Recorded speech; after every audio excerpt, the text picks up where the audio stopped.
In the early 14th century, in the vast expanse of West Africa beyond the Sahara Desert, there existed an empire so wealthy that its influence stretched across continents, so powerful that it controlled the flow of gold that fueled medieval economies, and so mysterious that for centuries, much of the world outside Africa barely recorded its existence.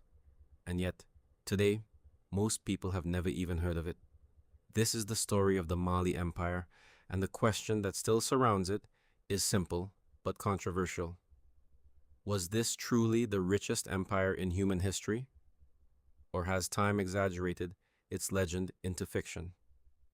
To understand that question, you have to go back before the empire itself, to a West Africa already deeply connected through trade networks, river systems, and desert caravans that linked Africa internally long before Europeans ever entered these systems. For centuries, the Ghana Empire dominated parts of this region, not the modern nation of Ghana, but an ancient trading state built on control of trans-Saharan commerce. Caravans crossed the Sahara Desert like moving cities, stretched across miles of sand, carrying salt, textiles, horses, copper, and luxury goods from North Africa into West Africa. And in return, they carried something far more valuable than anything else in the medieval world: gold. West Africa's gold supply was so abundant that foreign traders struggled to describe it accurately. In some accounts, gold was so common that it was used in everyday transactions, sometimes even traded in dust form, weighed directly against salt. Salt in the desert, gold in the south. Two resources that defined survival, wealth, and power across an entire continent. But empires built on trade are fragile. By the early 1200s, the Ghana Empire began to weaken due to internal conflict, shifting trade routes, and the rise of new regional powers. As it declined, a new force began to rise from the same landscape that once sustained it. Around 1235, after a major regional conflict remembered as the Battle of Kirina, a young prince named Sundiata Keita emerged as a unifying force. According to oral tradition preserved by griots, West African storytellers who functioned as historians, Sundiata was not initially seen as powerful. He was considered weak in childhood, underestimated by rivals, and unlikely to rule. But over time, he built alliances across fractured regions. He gathered support. He strengthened political loyalty. And he prepared for war. His opponent was Sumanguru Kante, ruler of the Soso kingdom, which had risen during Ghana's collapse. When they finally clashed, Sundiata's forces defeated Sumanguru Kante.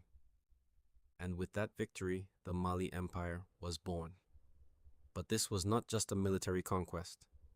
It was the creation of a new political system that would shape West Africa for centuries. Under Sundiata Keita, Mali expanded rapidly. It absorbed former Ghana territories and secured control over the gold-rich regions of Bambouk and Bure, two of the most productive gold areas in the medieval world.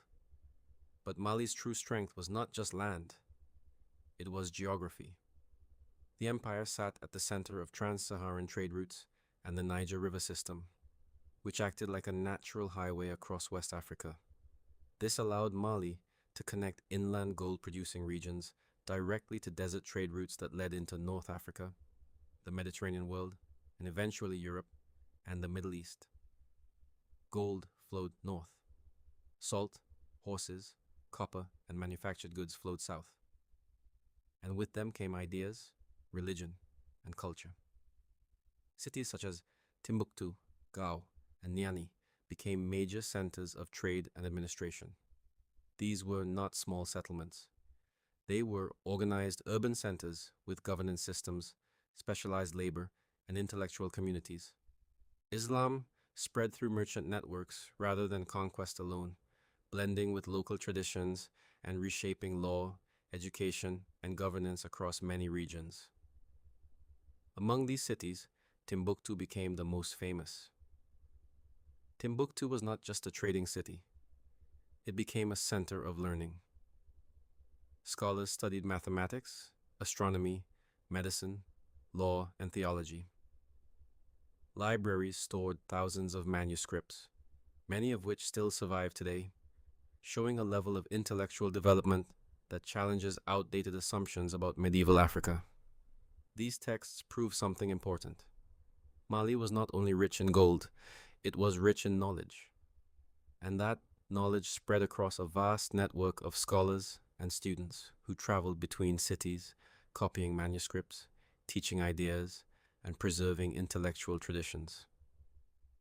But the empire had not yet reached its peak. That moment would come generations later.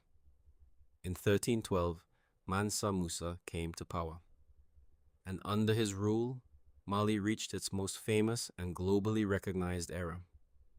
He inherited an empire already wealthy in gold production and trade control.